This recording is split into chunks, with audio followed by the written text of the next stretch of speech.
Well, hi, everyone. I'll be right back. Scott will be right back as soon as we get our stuff together. Story of our lives right now, by the way. Going crazy. We have so much going on, so much to get done before we leave for the UK. That was me. Yeah. That was me. Crab walking. Perfect segue to who we have coming on today. But welcome everybody back to Behind the Couch. Gosh, it's been 2 months since Scott and I did this together because he did this 3 weeks ago with Miss Tammy Merheb Chavez of Hollyweird Paranormal. And then, of course, since then, we had our live show last Saturday, which I'm much happier to just be sitting at home doing this in my home office than running around with like a chicken with my head cut off and Scott looking at me going, Shiloh, take a breath. Well, here's the great thing, though, is that you and I, our marriage is the most wonderfully balanced. Well, I'll like say for my end, I don't know. Yeah. Your experience may be horrific. Mine with you is actually great because we cycle in. Like it's totally. Like, I'm stressed out. And you'll be like, it's all fine. It's all fine. Right. You'll stress out and like breathe. But I also like, if I see you stress out, it's actually really therapeutic because all of my stuff like goes secondary. I'm like, nope, got to take care of Shiloh. Oh my gosh. It works. It works. And of course, Scott says breathe. And I'm like, when has that ever worked? It's like telling someone to calm down. Just take a breath. And then she wants to reach through the screen and strangle me, right? Can you just double check on your end if it's on YouTube? Because I feel like it says it at the top of our screen, but I feel like I don't see it, but I'm just on my phone. So I'm doing it. I'm going there. Live. Okay. Yeah, it's there. It's there. Okay. Very good. All right. So let's get into it so we can bring our guests on and not waste any precious time for them. So we have some new Patreon members to give some shout outs to today. Yes. Again, I say it all the time, ad nauseum. We are so grateful for our Patreon support. And we have a new associate level members too, Goldie and Kathy W. We have a new doctorate level, Melanie.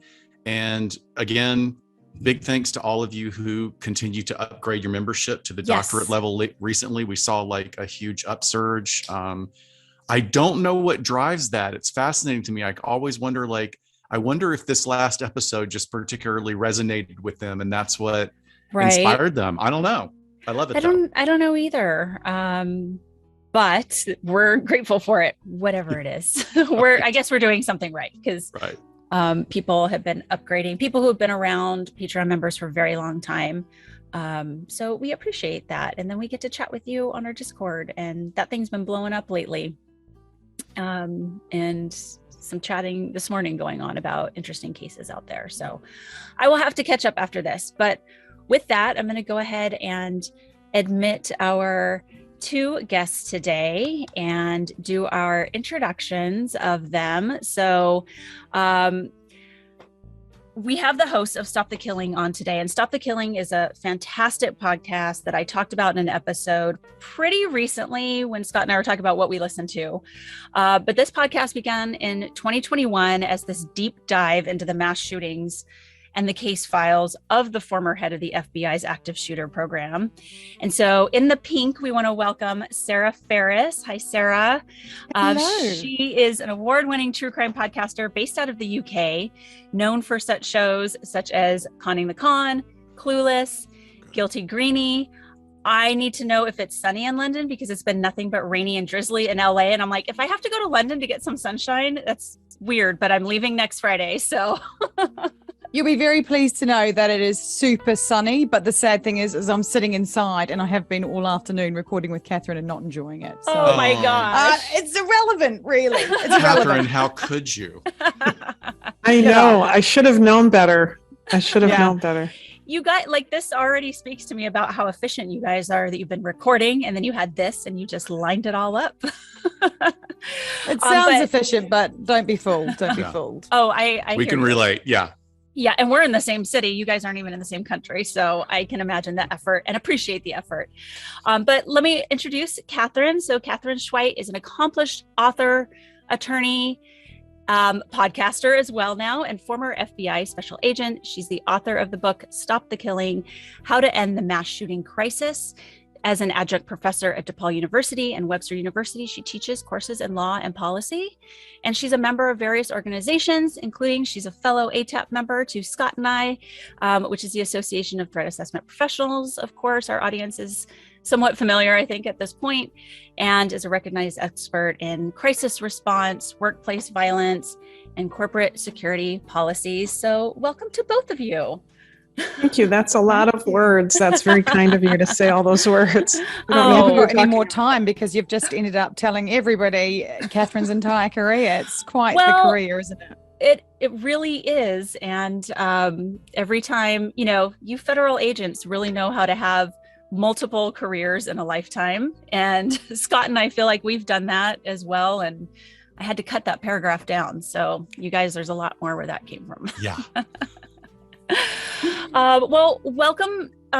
We are so thrilled to have discovered your podcast, and also so thrilled that we're going to get to hang out with you guys in a few weeks. And I'm very excited about that. Yeah. Catherine, did you do CrimeCon in London last year?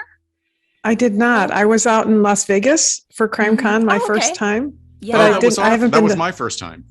Yeah, and I haven't been to London, so I'm so excited to come to London. I'm leaving Thursday night. Oh, good. Okay. Well, I will be out there on Friday. So, Yay. And then Scott's joining us right before. So we're taking some long overdue vacations and making it one big extended vacation. Nice. Well, let's get into it. Yeah. Yeah, Sarah. So, most of your previous podcast episodes have to do with con artist stories. And how did you make this hard turn into mass casualty events as a topic to explore? By everything in my life at the moment is just accident, really, I think. So, I'm not a podcast. I wasn't a podcaster before. My first podcast was just such a crazy story that it had to be told. So I discovered how to tell the story through the podcast medium, and that was a personal story about my little sister who swiped right on a serial con man. And after that podcast, I happened to be invited onto a platform, an audio platform that was for creators of podcasts and just really interesting people. And when that happened, we had this Zoom meeting, and everybody had to go around the room and sort of introduce themselves and say what they had done to end up on this, special beta testing of a platform. Felt all very, behind the velvet rope. Right. And I didn't know anything. I mean, a complete muppet and new to the situation. So I was just sitting on my bed thinking I wouldn't have had to put the, webcam on. Not the case. And we're going around and I kind of go, they ask the question of, so what have you done? And I'm like, well, I'm a complete imposter. I don't even know how I ended up here. And then the next person kind of goes around and says, I've done radio and TV and blah, blah, blah. And these are people who say, I have 3,000 episodes on my podcast. Oh my gosh. Exactly. And I'm just sitting there super intimidated on my bed going, how the heck am I in this situation? And it gets to lovely Catherine. And she says at the beginning, she goes, well, Sarah, I can relate because I'm an imposter too. And I'm like, oh, thank God there's another one, Yeah. And then she goes on to say, I'm the former head of the FBI's active shooter program. And I'm like, well, one, she doesn't know what an imposter is.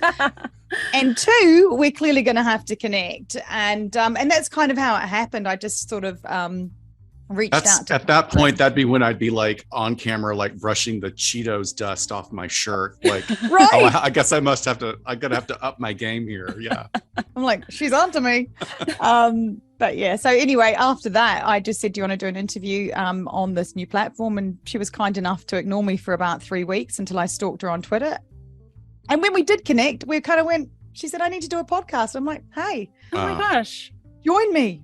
Yeah. The platform had I had been on a couple of podcasts, and because my subject is a little complicated sometimes, and so this platform was looking for podcasters, and someone on there had kind of stalked me and said, you should do a podcast. And I was saying, no, I can't do a podcast. I don't have time to do a podcast. I can't do a podcast. I don't have time to do a podcast. Mhm. And so that was the whole story. And then I saw Sarah and she's like, oh, I'm an imposter. I'm like, honey, you've done a podcast. I don't even have that. So I'm like, you can't tell me you're an imposter. So I have Wow. I had no experience except for being on podcasts and on other things. That is a great segue to my question for you then. I mean, certainly Dr. Shiloh and I have almost exactly the same experience, and we're still straddling the worlds because we're still working full time. For you, having transitioned out of your position at the FBI, we know it's hard to cross that barrier from professional to media platform, but what was it like actually for you to do the show? And once you got over, okay, I guess I'm going to be doing this, how did you find yourself? Which in that happened place? about season 3. I just want to. Very recently. Yeah. Okay. I'm sorry. Your question, sir. Well, What no, it's happened like, when so, you? Yeah, like what? So you say it took you a while to kind of get in the groove, but you were probably already in the groove as far as the audience was concerned, right? How did you guys work out all the logistics to make this happen? And what like the formula is for your show, really. And if that's Exactly. changed, if that's evolved over time. Well, Sarah can probably give you the best description of the show and the formula because she's juggling a bunch of podcasts, and I just have my little podcast. But for Little me, podcast. Yeah. Right. Okay. well, for me, what happened is I had left. When I left the FBI, it's because the FBI kicks agents out at a certain age, and it's mandatory, so you have to go. Mhm. And so I left. I went into private industry, and I realized that all the work that I had done running the FBI's program about these active shooters, these mass shootings, was really still, they were really still struggling out in business and industry and schools, trying to figure out what to do. And I was constantly being called for interviews on podcasts, and I'd do an hour here and an hour there, and on interviews doing the news segments. And a shooting would happen, and I'd call, can you go on and explain what's going on, and explain what the police should be doing and what should civilians be doing, and that was a constant thing. So I was writing another book at the time that I was really enjoying, and my book agent said to me, you can't get the book done because you are spending too much time on all this other stuff. So you need to get all that stuff out of your head. So just write a book about all that stuff, and then people will stop calling you for that, Ha ha ha. Yeah. which was a Yes. complete fail. Yeah. Guessing that didn't happen. Yeah, That did that's not just going to happen. make more people call you. So I did write a book, Stop the Killing, How to End the Mass Shooting Crisis, and that was released last year. And actually just a couple weeks ago, I released the second edition, which I'm really happy about because it's a softcover book, and so it's cheaper. My original publisher had published it in a hard copy, which is great, but makes it more expensive, right? So I did that, and then and it was around the time that I was working on the book and coming out with the book that Sarah and I had this connection. And I realized, I think naively, oh, maybe this is a better way to manage my time, and that worked out so well. So yeah. oh, so well. And How's your actually, Saturday going? I will say Yeah. this. Yeah. No, it's fantastic. It's 75 outside and sunny Oh, here, and my I'm gosh. inside on a Saturday. But I will say this. You know what Sarah said before? Sarah has said previously, which I think is really spot on. She's the target market for this podcast. People who are parents, people who work, and they're worried, and their worry is over occupying their mind. And instead of enjoying a Saturday, or instead of enjoying their visit to the mall or to the movie theater or to church, or they're letting their kids safely go to school, they just feel like around every corner is some mass shooter. And that's really not true. The numbers don't bear that out, but that's kind of part of what we talk about, is replacing, fear with facts. Well, I can tell you that from the people who've started listening, because I mentioned your show, like I said in a few of our episodes ago, that I have a friend that binged the entire thing. I'm like, I'm not even done with it. How did you binge all of it? Like, Wow. what are you doing? Wow. And she's like, and then I Wow. listened to Catherine's book. But she said, you know, what Wow. it did for me is it brought me hope and it made me less scared.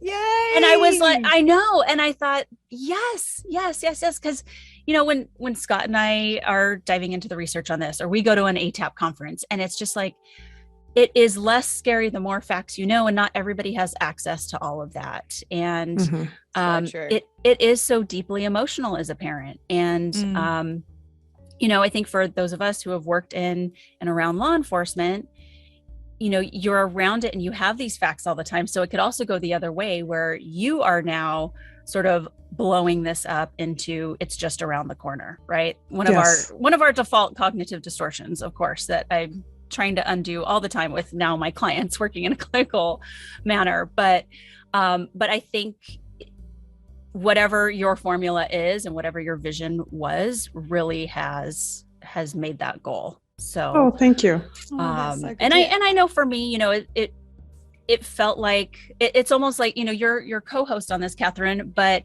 you're just taking all of these interviews that you've done and you're like now the professional interviewee / podcast host with it. I don't want to be.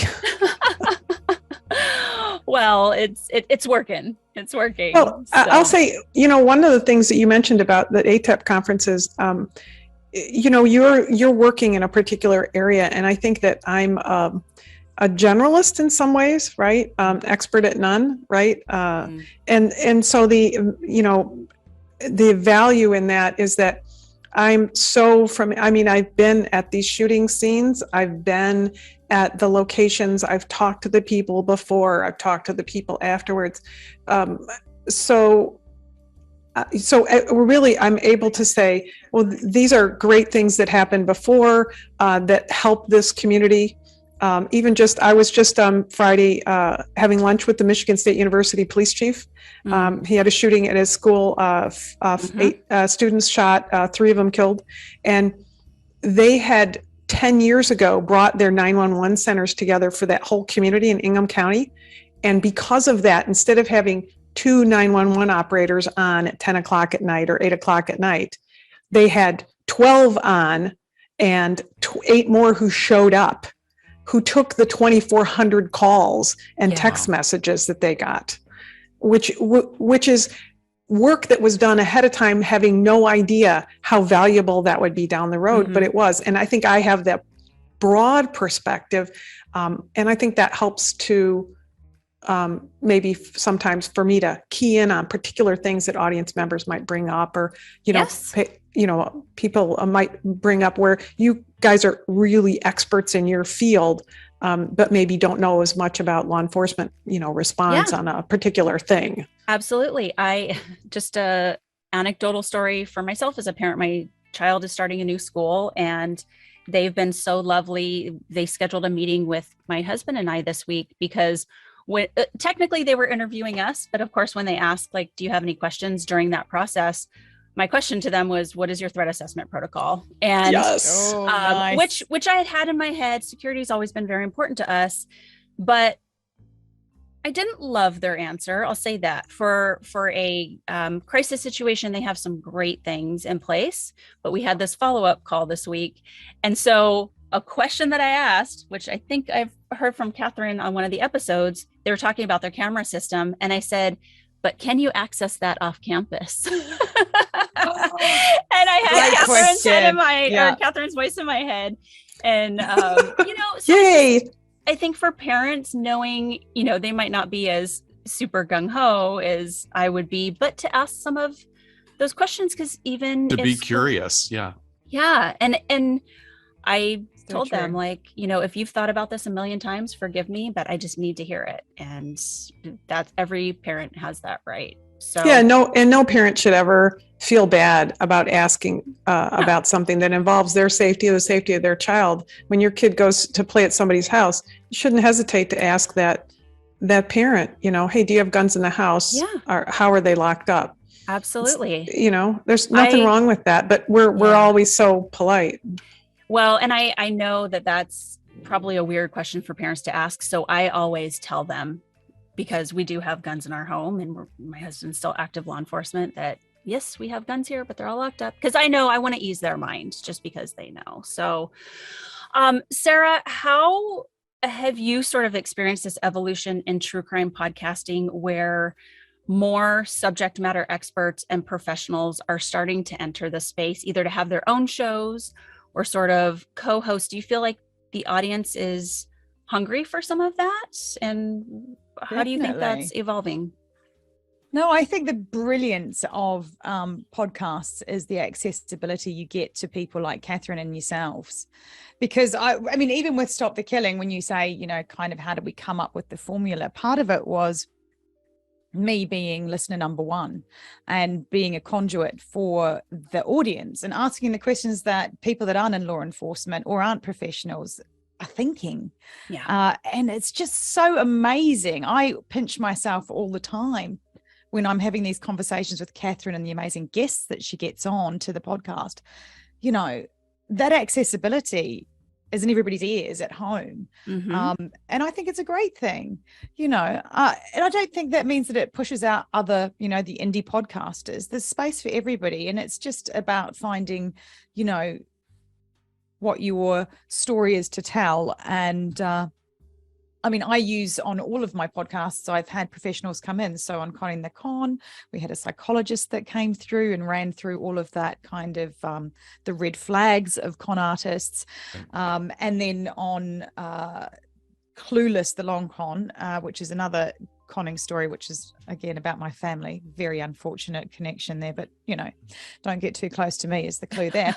But and you'll meet the forensic psychiatrist that I brought on board for that, because he will be coming to CrimeCon in London. So yeah, I think it just adds an extra dimension and only value.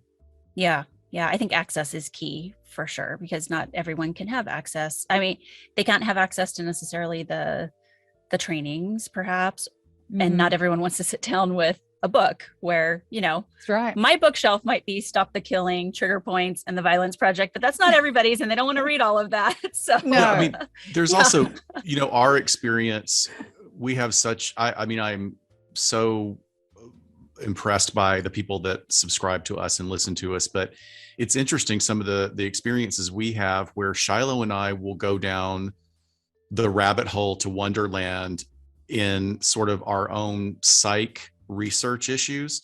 And, listeners will go, ugh, too academic. And we'll go, oh, no, you know what? That's a valid point. We were getting into research that really kind of gets us stimulated with stats and ratios, and that turns some people off. So, for us, we kind of are trying to straddle two different worlds. And it's interesting to see how your audience members react to what you put out there. Well, that's true, I guess. I was going to, sorry, Catherine. No, go ahead. I think we're going to say the same thing. Go ahead, Sarah. Well, I was going to say, well, you two are both in the same field, whereas I've got Catherine and she has to speak like, true crime for dummies to me. So it's very accessible in that respect, isn't it? True crime for Muppets. For Muppets. I was just gonna, Sarah, I don't think of you as a Muppet most of the time. Most of the time.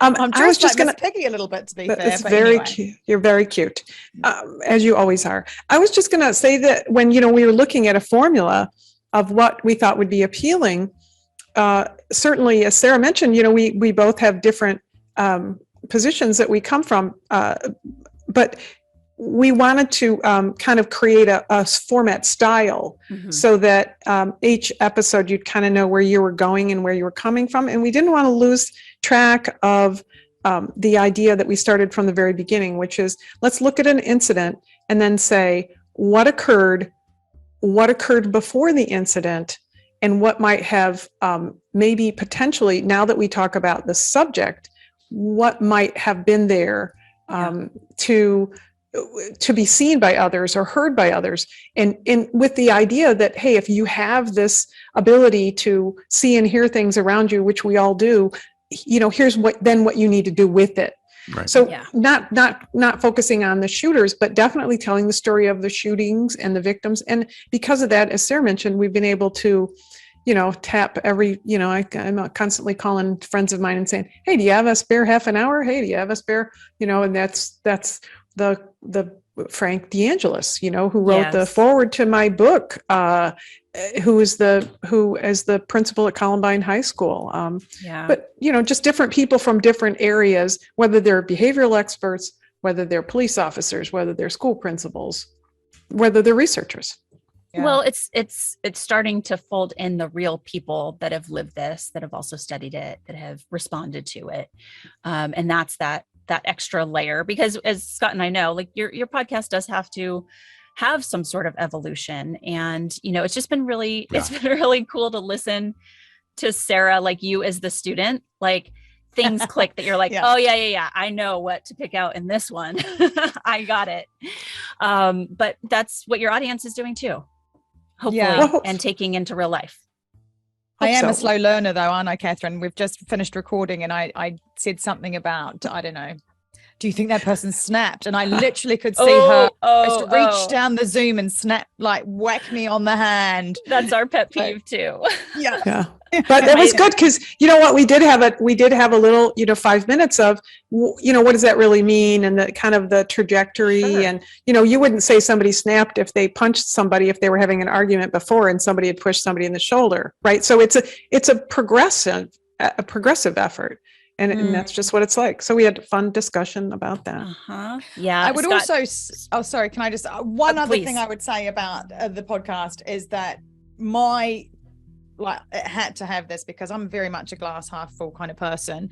We had to end on a high note as many times as we could with some stories of hope and heroism, and also something that people can take away to feel that they've got some control and power in the situation. So that's the driving force a little bit behind, not just entertainment, as I like to call it. It's all about leaving something that gives people control. Yes, it's perfect to end each episode that way, for sure.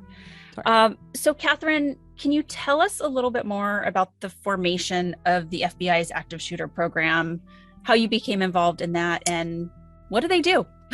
Sure.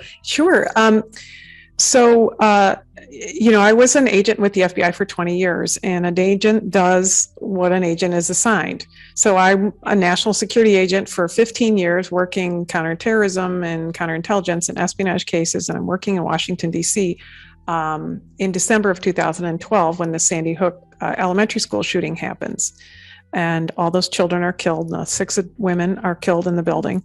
But I will point out, I'm just going to say, because if we might not close back to this, that children who were trained in active shooter training at Sandy Hook just a few months earlier, several children escaped the classroom because of their brave teacher. And those children are alive and adults today, bigger today, right? Because they knew what to do. So don't think that training is useless.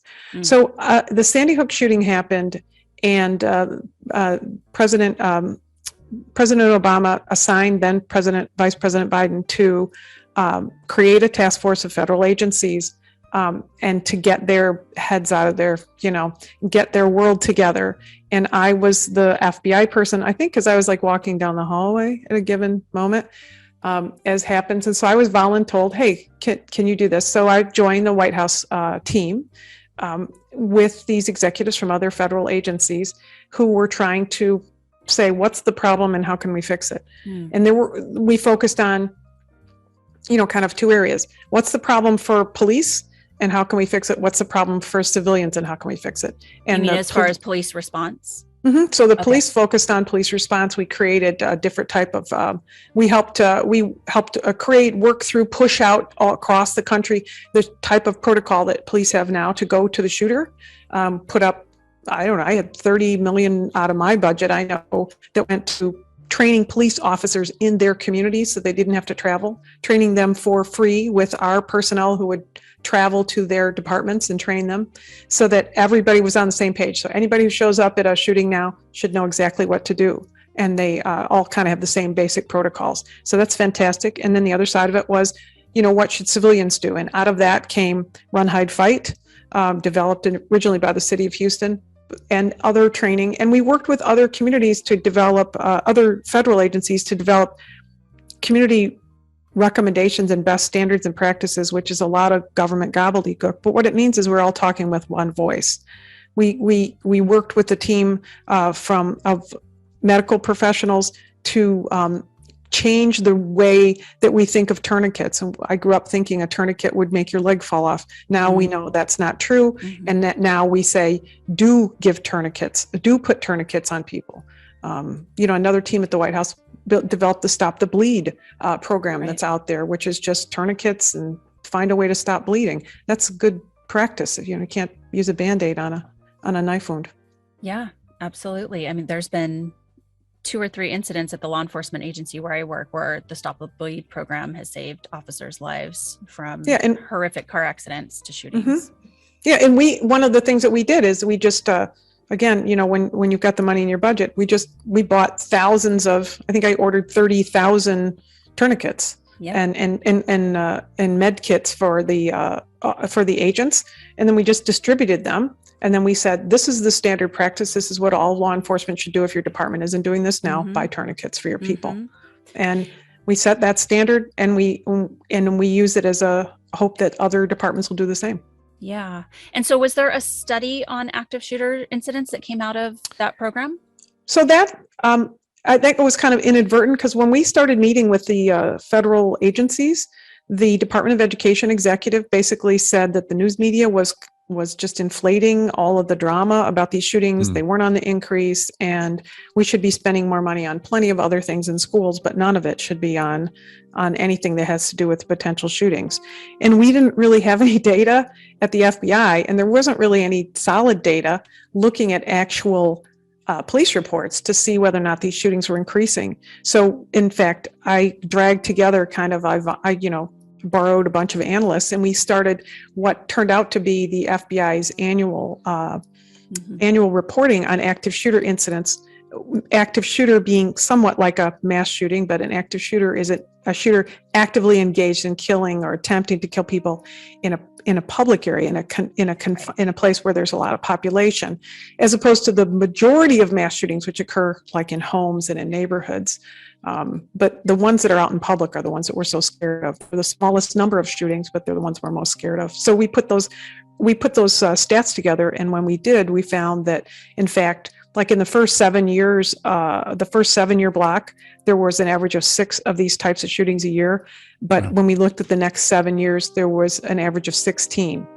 Last year, there were 50 in the United States. The year before that, there were 62, using all the same numbers criteria, all the same methodology. So definitely they've been increasing. I love also sort of one of the recurring themes and a big statement you make in the book, which is just completely something I feel completely in line with, is that we have to stop looking for single answers. We have to stop looking for simple, linear Band-Aid on a head wound answers and take a back step, look at how complex all of this is and interrelated. So can you give us an idea of, with the numbers you were just talking about, how do these mass shootings, then specifically school shootings, fit into this larger framework of firearms deaths and homicides in the U.S.? Yeah, I can. If you can stand the numbers, I can spit out so many numbers so fast. Well, okay. I'm going to love it. We'll take our audience along with us. I mean, I don't know if I'm going to love it, but I think it's important to talk. I'm going to say thank you. I'm going to apologize ahead of time to the audience members who are not numbers people. I am a writer, so it was hard for me to pull all these numbers and keep them in my head. But just as an example, the latest CDC, Center for Disease Control Prevention data that we have on firearms deaths in the United States, firearms-related deaths in the United States, is from 2020. So in 2020, because we are the federal government after all, in 2020, there were about 45,000 people killed by firearms in the United States. Of those 45,000, about 25,000 were suicides. So the largest number of deaths in the United States with firearms are suicides, which is why we talk a lot about lock your damn gun up. Mm-hmm. So 20,000 are suicides. Another 20,000, almost 20,000, are homicides. And 500 of those firearms deaths are children who are what they call unintentional shootings, children who find weapons, 500 a year. 600 people killed by police. Of those 500 a year that are killed where children find a gun and kill somebody else, that accident is kind of like accidental shootings. Now I want to take that step away and look at what mass shootings are and what we think about mass shootings and active shooters. 45,000 people killed in a year, 25,000 suicides, 20,000 homicides, 500 or 600 police killings, unintentional shootings by individuals, less than 100 mass shooting victims. In the active shooter world, less than a couple hundred when it comes to all of mass shootings. So mass shootings and the shootings that make all the news and the shootings that people are most afraid of make up less than 1% by far of the shootings deaths in the United States. So where should we focus our attention on? And when you were saying how there isn't a single answer, imagine if I can't find a single answer to just the mass shootings. Then if we're talking about all of firearms violence, Right. then it does involve suicide prevention, locking guns up, gang and drug warfare in cities. People say, oh, those shootings all occur in cities. 80% of our population in the United States lives in an urban suburban area. Most of these types of shootings that we think about with schools occur in suburban areas. Okay, you're blowing my mind because I never conceptualized it like that. And I'm almost embarrassed to admit that, but wow, that's really, and that is not part of the narrative at all. That's really not at all in mentioned in media. Okay. Thank you. Okay. Yeah. Good. So that was so frustrating. I feel like I started out trying to explain, and as I said, my book agent said, just put all that in a book so people will stop asking you. You can stop saying it aloud. So the same thing happened with guns. Right. So this Saturday, a week ago, I released this tiny little paperback called How to Talk About Guns with Anyone that has that kind of information in it. Mm-hmm. And I'll make room for that in my luggage for bringing home. From Okay. Okay. Great. I know. And it has in the back of it, it has one of my favorite ungrammatical chapters. It's called Not Gonna Happen, Might Happen.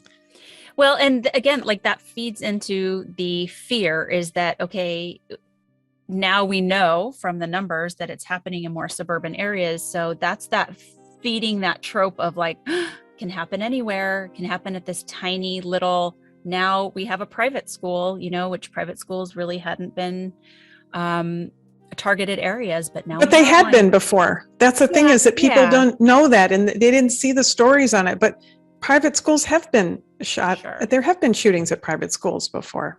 But now we have national news media that covers everything every time. Right. And I'm not racking on the media.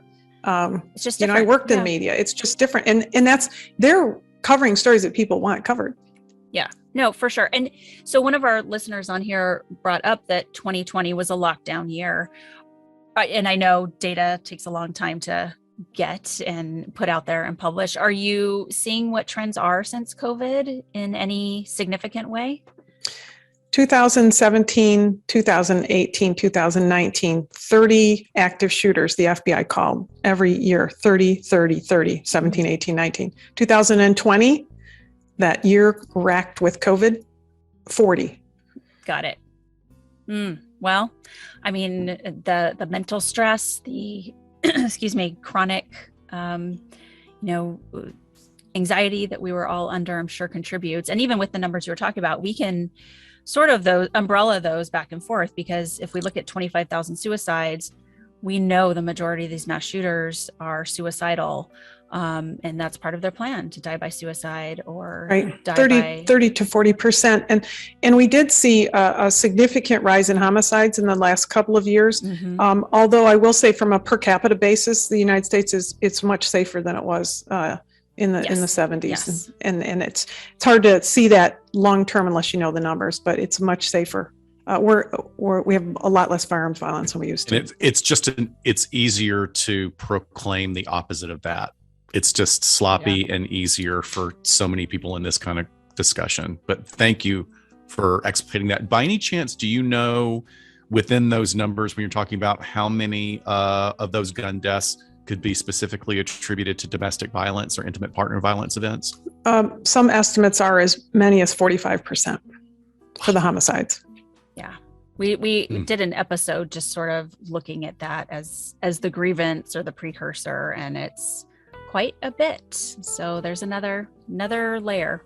Sarah and I come across that a lot, don't we, Sarah? With that there's those conflicts that are kind of domestic based. Mm-hmm. Yeah, definitely. So just kind of moving along, Sarah, as a non-American, how has this podcast? And this is a safe space. You can be It is a open and safe honest space. with us. Oh, we have Let a it all very out. worldwide audience. But Okay. how has the podcast shaped your perspective of the problem? Well, it's definitely been an evolution. I mean, I started the whole interview off with the very first interview I did with Catherine was, why the heck do you just not get rid of all the blooming guns? Right. I mean, that's Right. what we're looking at America going, come on, people. I mean, why not? But since then, having done 4 seasons with Catherine, it's just really kind of gone on this journey of understanding that it's such a different problem. And yeah, I mean, my image of America is right now, I probably wouldn't send my son there to uni at the minute. If I'm being completely honest, I'm like, stay here. But I love those things that have come out of it, like that total tiny little sentence you said before that you probably didn't think too much about, Catherine, was that actually America is safer now than it was when it comes to gun violence. And I think the perception outside of the country is that it's not. So I love that I get to hear that stuff. And that has shaped my, my understanding of such a complex country. And also just probably didn't realize, genuinely the size and the differences in each state. So it's been a real education, I think. And, I'm coming over for CrimeCon in September. Man. So Orlando, Florida, even. show me what you got, America. We're Give me not your going. best. Bring some anti-frizz hair gel because you're going to be hitting some major humidity. Let me tell you. Oh, that's not good for me. Oh, man. Even we were like, Orlando, nah, I think we'll pass this year. We're just going to go to London. Oh no, why didn't you tell me this beforehand? It's probably too late to cancel.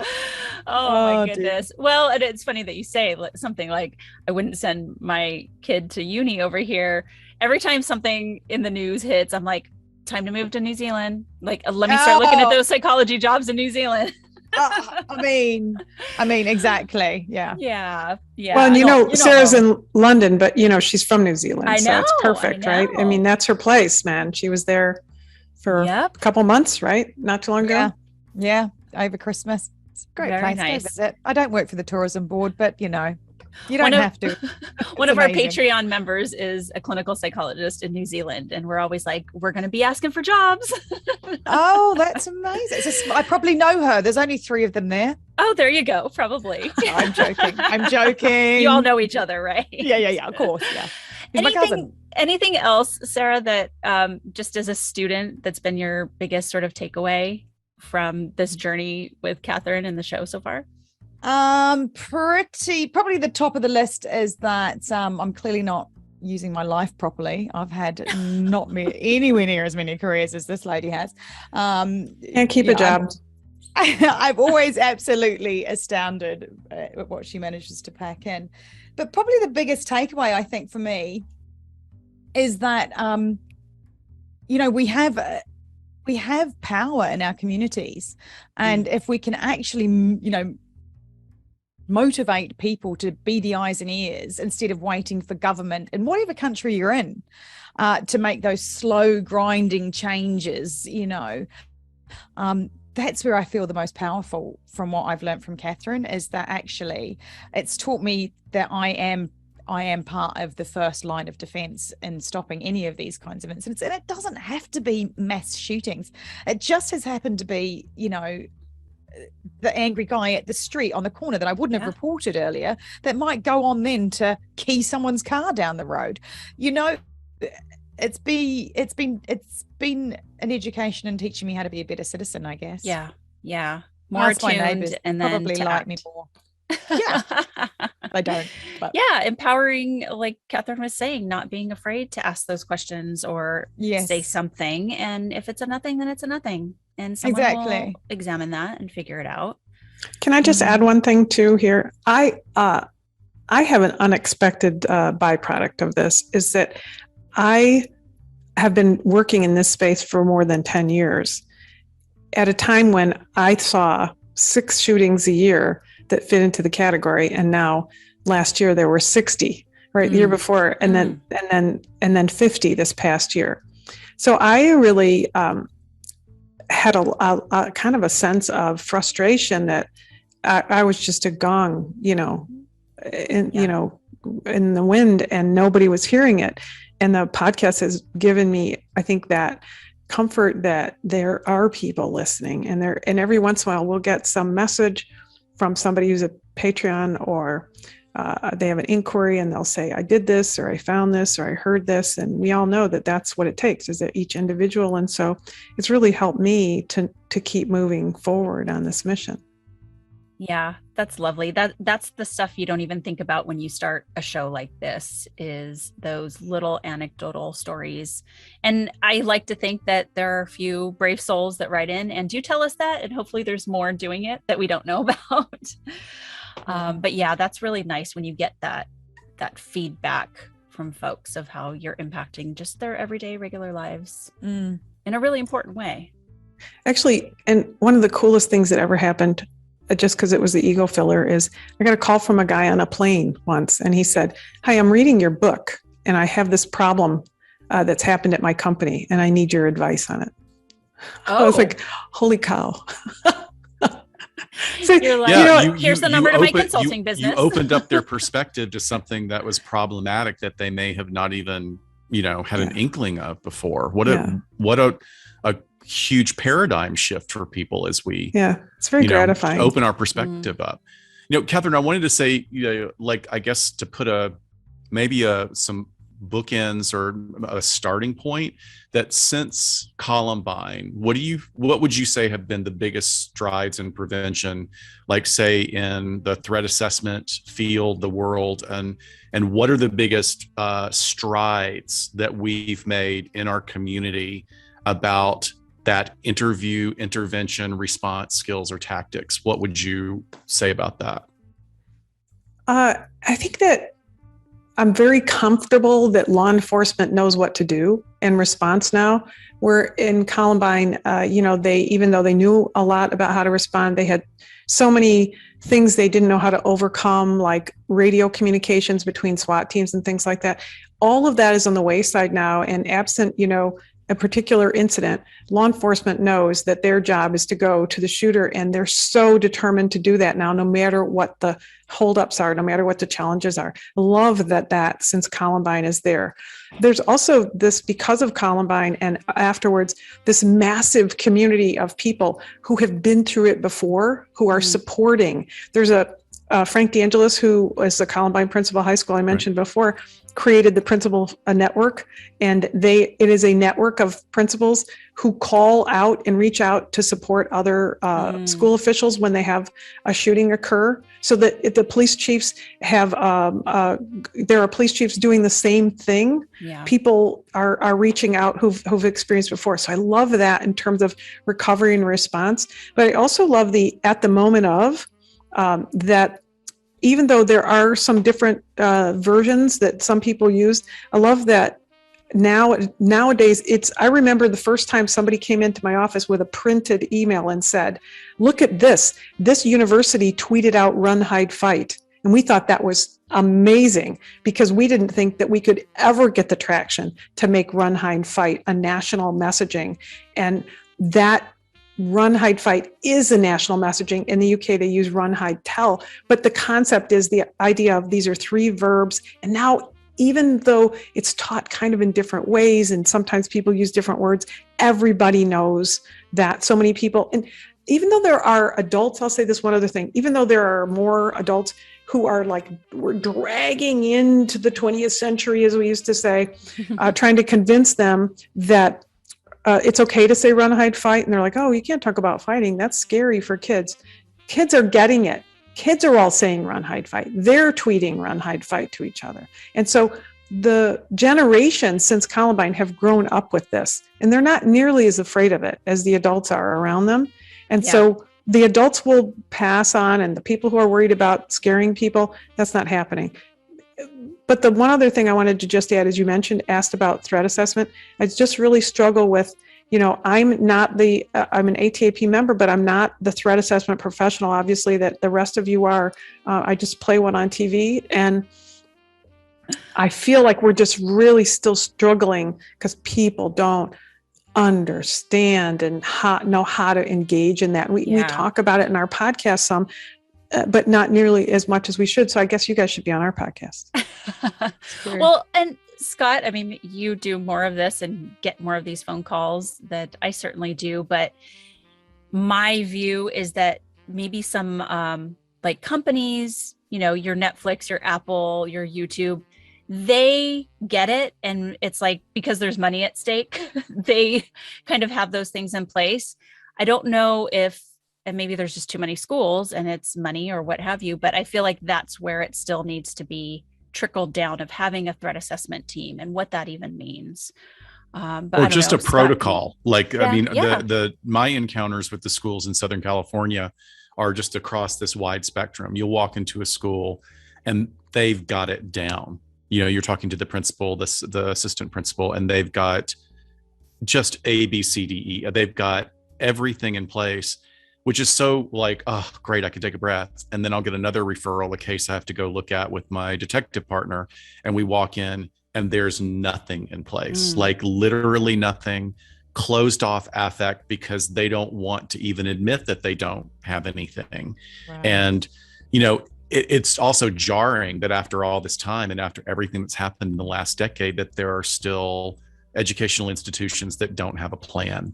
Yeah. So, but one thing I do love, because our location is a training site and we have law enforcement come and go through our training every month. We have people from around the world.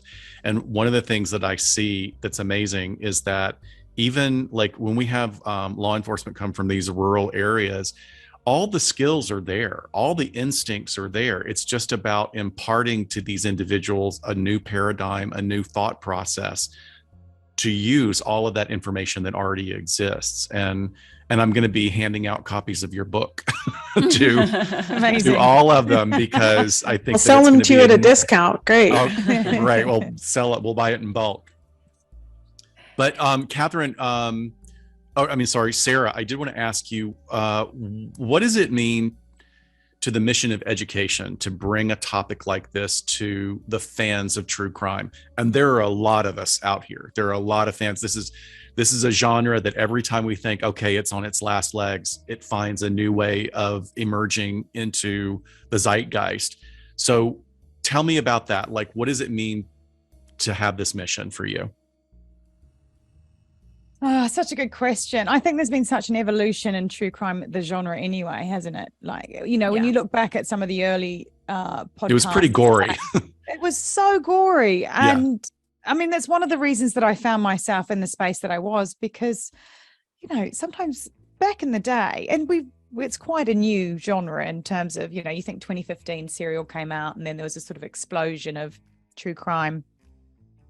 And I would just be hungry for putting it in and listening. And then I just found myself like, walking the dog or something, just going, oh my God, this is just jarring and horrific. And you're what is the purpose of this? And I think there's been definitely an evolution in terms of what the purpose is. And I mean, my podcast company that I have now is, my tagline is community podcast. It's podcast with purpose, because if there's no educational value to it, I just really don't. It's just not who I am. And I think it's really strong in the CrimeCon as well, is that has a safe space for that particular kind of true crime genre where it's all about lifting the voices of the victims' stories and those experts that can tell it in a respectful and useful and unscary way. So what are all the things you guys are going to be doing at CrimeCon? Sarah? Well, I will be jazz handing it on the Creators Corner. Hello, come see me. Let me tell you about me. So that'll be fun. And I just love that. It's so nice to get to connect with actual people who spend the time with me in their ears. God bless their little com socks. I'll send them straight to the psychologist afterwards, so you might get them. There next. you go. Maybe we can get our booths next to each other. Yeah, that'd be good, actually. It's a great experience, but it is a lot of stimulation. I mean, it's like at the end of the weekend, we were fried. We were really fried because people want to come to you, and there are so many stories. There are so many types of people that present at these conventions that, you know, and because I'm a clinician, I was trained at the master's level as a clinician, at the doctoral level as a clinician, and I just get pulled into these stories, and you realize that I'm glad we're moving away from the goriness of it, and we're moving towards victim-centric rather than glorification of perpetrators. And you realize that there's a lot of people out there that are traumatized, and this is a way, I think, of them being able to process their trauma, and we're all a part of that, and I take that responsibility quite heavily. I did want to say one thing. I wanted to share a quote, and I'm going to do my best impersonation of Catherine, because this comes from your book, and I think it is, again, we touched on it earlier, but it's so very important. Stop looking for a single answer. I'm going to quote you. Equally fatal to the effort to stop active shooters and other targeted violence is a focus on a single solution. We are the meme, post-it, soundbite kind of world right now, and messages must fit into 280 characters. Not helping is the persistent view that there must be a single solution, such as take away the guns, arm teachers, security at houses of worship, and find more good guys with guns. I just thank you for laying that out there, and I wish that could be engraved on the doorway to schools right now, instead of some other thematic things that are problematic and popping up right now. But I'm going to say that I think your book should be required reading for anybody in threat assessment, because your paradigm clearly generalizes to the larger areas of crime that we all need a better understanding of. So thank you. Thank you. That's so kind of you to say. Thank you so much. I mean, it's really written from the heart. It's when you live around sadness as an agent, you know, you want to empower people and make people feel hopeful. And that's my goal. That's our goal in the podcast. And Catherine, you'll be doing a book signing at CrimeCon London? I will be doing. I'll be signing both books. I think if we can get the second one there, it just came out, so we're trying to get it there. But I'll be signing both books, and I'm going to be doing a speech also. I'm going to be doing a platform speech talking about the name of the talk is Mass Shootings in America. What's that all about? Awesome. Sounds fun.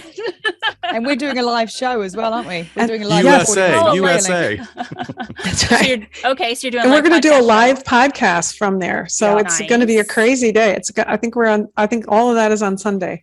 Oh, okay. Oh, wow. Maybe is it Saturday? I don't know. We better tone down Saturday night then. Yeah. My goodness. Busy Sunday. Well, please, Friday night, we're going to be doing just a casual meetup at night. I'm sorry. Friday night, June 9th. At Bike Shed. Yeah, at Bike Shed London, 6 o'clock. Okay. Hang out. We're kind of co-hosting that with Justin and Aaron from Generation Y podcast. But yeah, our talk is going to be on Saturday night. We're doing a presentation on incels. So we're going to be talking about the latest research and some case studies and the psychological aspects behind it. But where can our audience find you guys, either together or separately? Books, website, social? Give us everything. Mine is easy. Mine is KatherineSchweit.com. KatherineSchweit. KatherineSchweit.com. And it links to everything. One-stop shop. Love it. One-stop shop. Sarah, what about you? Well, you can tell she's got a social media person who actually thought about that, because mine's not quite so easy. The best way to get to me is an Instagram, and it is the production company. So it's at CON for Nigel Munity Podcast. Simple as that. Community Podcast. Perfect. Well, we will link all that here for our folks. And Thank you. we're so grateful for your time and for the conversation. I feel like our audience can't get enough on this topic, which again, I think just lends to easing some fears, increasing some hope, and doing that with facts. And we can't wait to see you guys in a matter of weeks. Yay, I can't wait. Meet. Yeah, meet in person. Yes. Okay, and we have to get those details and where you're going to be Friday, so I make sure I get there. I'll get it to you guys. I'll follow up in an email. Excellent. I'm so excited to look forward to seeing you guys in person. Same. And seeing Sarah in person. I've only seen her in person once. Oh my gosh. Wow. We met in how Vegas cool. CrimeCon. Yeah, exactly. We met at That's CrimeCon awesome. Vegas, like Oh my gosh. Yeah. like a love story across the all the seas of podcast people and the Me, Sarah, and Lady Gaga. right. Well, Yeah. of course. Of course. It's Rose and Jack. All right, you guys have a wonderful weekend. Thank you so much, and we'll see you soon.